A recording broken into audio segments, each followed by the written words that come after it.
तो देखिए, संभल हिंसा को लेकर के सरकार जो है एक्शन मोड में नजर आ रही है। अब आपको चलिए मस्जिद में सर्वे की पूरी टाइमलाइन बता देते हैं कि आखिर कहां से ये विवाद शुरू हुआ और कैसे कैसे आगे बढ़ा। 19 नवंबर की बात कर लेते हैं। कोर्ट में सर्वे के लिए याचिका दाखिल की गई। ये हिंदू संगठन द्वारा याचिका दाखिल की गई। 19 नवंबर को ही जामा मस्जिद का 2 घंटे का सर्वे हुआ।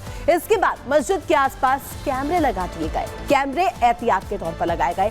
अब 22 नवंबर की बात करते हैं, जहां जुमे की पहली नमाज अदा की गई। मस्जिद के आसपास फोर्स तैनात थी, हालांकि स्थिति काबू में थी। वहीं 23 नवंबर की अब बात करते हैं। दोबारा सर्वे करने के लिए टीम पहुंची। दोबारा यहाँ पर सर्वे करने के लिए कहा गया था, तो दोबारा सर्वे करने के लिए टीम पहुंची थी। पथराव, आगजनी और बवाल इस दौरान होता हुआ नजर आया। और वहीं इस टाइमलाइन में एक और अहम कड़ी आपको बताएंगे। पथराव, आगजनी और बवाल के बाद ये स्थिति जो उत्पन्न हुई थी, इसको हालांकि काबू करने के लिए सरकार और प्रशासन की कोशिश भी नजर आई। तो देखिए, जिस तरीके से जामा मस्जिद को ये जो विवाद है ये बढ़ता हुआ चला जा रहा है, देखना होगा कि आखिर इस पर किस तरीके से एक्शन लिया जाता है। और एनएसए की बात भी हो रही है कि जो उपद्रवी थे उन पर एनएसए की कार्रवाई होगी। बढ़ेंगे आगे और चलिए अब बात कर लेते हैं महाराष्ट्र के। ये 2 चेहरे आपको नजर आ रहे हैं, यही 2 चेहरे हैं। और बड़ा सवाल कि हिस्टोरिक विन के बाद देवेंद्र फडणवीस सत्ता की कुर्सी पर काबिज होंगे या एकनाथ शिंदे बरकरार रहने वाले हैं। और एक और कंफ्यूजन दरअसल लोगों के मन में है कि क्या छत्तीसगढ़ और इसके अलावा राजस्थान और मध्य प्रदेश जैसा कोई सरप्राइज बीजेपी लेकर के आ सकती है। रिपोर्ट देखिए।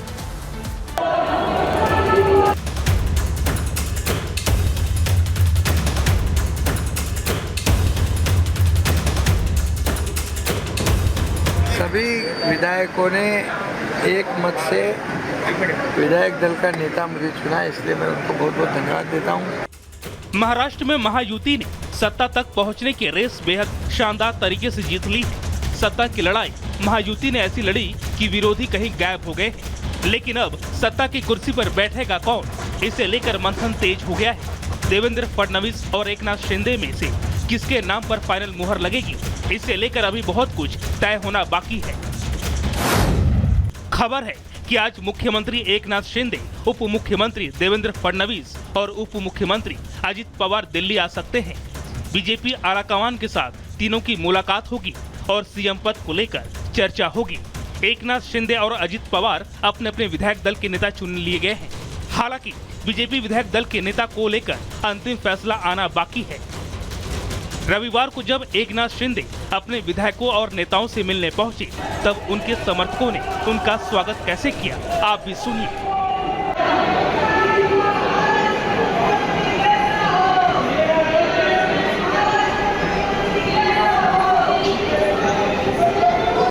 इतने भव्य स्वागत के बाद उन्हें सर्वसम्मति से विधायक दल का नेता भी चुन लिया गया। सभी विधायकों की मीटिंग हुई। इस विधायक के मीटिंग में माननीय शिवसेना मुख्य नेता एकनाथ शिंदे साहब को विधायक के मुख्य नेता, गठ नेता नियुक्त किया गया और सभी विधायकों ने उसके लिए सपोर्ट किया।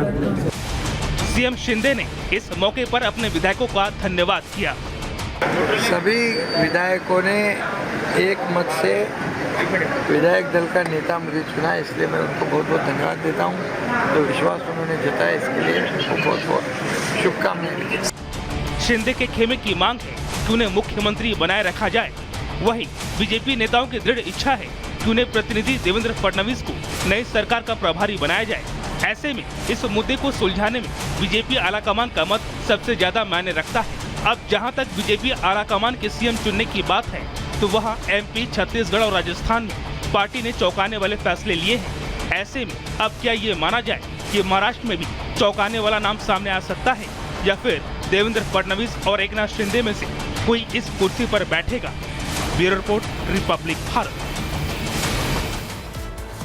और चलिए बात कर लेते हैं उत्तर प्रदेश के बरेली की, जहां पर देखिए एक दुखद हादसा सामने आया। निर्माणाधीन पुल से कार जो है वो तेज रफ्तार में जा रही थी। इसी दौरान वो पुल में गिर जाती है और यहाँ पर देखिए किस तरीके से हादसा होता है। 3 लोगों की जान चली जाती है। बताया जा रहा है कि ये तीनों जो है फर्रुखाबाद से बरेली की तरफ जा रहे थे। हालांकि इस हादसे के दौरान जो लोग हैं वो गूगल मैप का इस्तेमाल करते हुए ट्रेवल कर रहे थे। पूरी खबर क्या है, इस रिपोर्ट के जरिए आपको दिखाते हैं।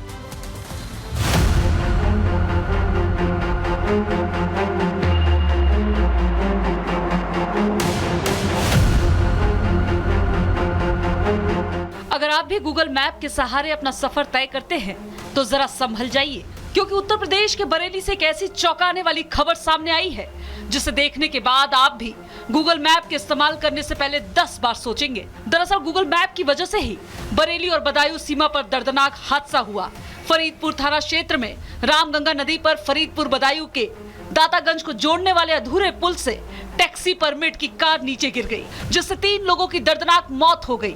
घटना शनिवार रात की है। खलपुर गांव के लोग रविवार सुबह रामगंगा के किनारे पहुंचे तो उन्होंने कार को पड़ा देखा। कार सवार 3 लोगों की मौत हो चुकी थी। बताया जा रहा है कि कार सवार लोग गूगल मैप के सहारे दातागंज की तरफ से खलपुर होते हुए फरीदपुर आ रहे थे। उन्हें पुल के बारे में जानकारी नहीं थी। कार तेज रफ्तार में रही होगी, जिससे चालक कार रोक नहीं पाया और पुल खत्म होते ही करीब 25 फीट नीचे रामगंगा में गिर गई, जिससे कार में सवार 3 लोगों की मौके पर ही मौत हो गई। जिस जगह कार गिरी वहां पानी नहीं था, पास गड्ढे में पानी भरा था जो खून से लाल हो गया। जब ग्रामीण घटना स्थल पर पहुंचे, मंजर देख दंग रह गए थे। सूचना मिलने के बाद फरीदपुर थाना पुलिस मौके पर पहुंची। रामगंगा नदी के उस पार से तीनों के शव नाव से फरीदपुर की तरफ लाए गए। फरीदपुर पुलिस ने शव को पोस्टमार्टम के लिए भिजवाया। तीनों मृतकों की शिनाख्त हो गई है। हादसे में मैनपुरी निवासी कौशल कुमार, फर्रुखाबाद से विवेक कुमार और अमित कुमार की मौत हुई है। पुलिस के मुताबिक तीनों व्यक्ति सिक्योरिटी गार्ड का काम करते थे। किसी शादी समारोह में शामिल होकर शॉर्टकट रास्ते से बरेली होकर गाजियाबाद जा रहे थे, लेकिन गूगल मैप ने ऐसा धोखा दिया कि तीनों शख्स काल के गाल में समा गए। फिलहाल पुलिस ने मृतकों के परिजनों को सूचना देने के साथ साथ हादसे की जांच शुरू कर दी है। आपको बता दें, दातागंज क्षेत्र के बरेली के फरीदपुर तहसील से जुड़ने के लिए मुंडा गाँव पर पुल बना है। 24 पिलर के इस पुल में 21 पिलर फरीदपुर क्षेत्र में और 3 पिलर बदायूं के दातागंज क्षेत्र में आते हैं। 2022 में आई बाढ़ में आधा हिस्सा बह जाने के कारण पुल पर आवागमन बंद है। Bureau report, Republic Bharat. और इस बीच एक बड़ी खबर आपको बता दें, तुर्की से इस वक्त की बड़ी खबर। रूस के एक यात्री जहाज में लगी आग। टर्की के अंतालिया एयरपोर्ट पर यह हादसा हुआ है। लैंडिंग के बाद रूस के प्लेन में ये भीषण आग लगी और मौके पर फायर ब्रिगेड ने आग पर काबू पाया, रेस्क्यू किया।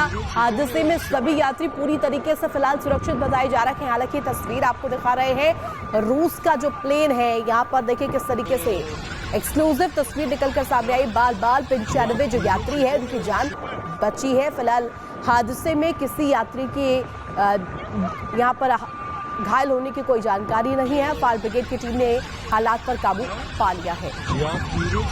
टर्की में रूस का प्लेन जला और ये तस्वीर आपको दिखा रहे हैं, एक्सक्लूसिव तस्वीर सबसे पहले रिपब्लिक भारत पर इस हादसे को लेकर के। तो देखिए यहाँ पर किस तरीके से तस्वीरें सामने आ रही है और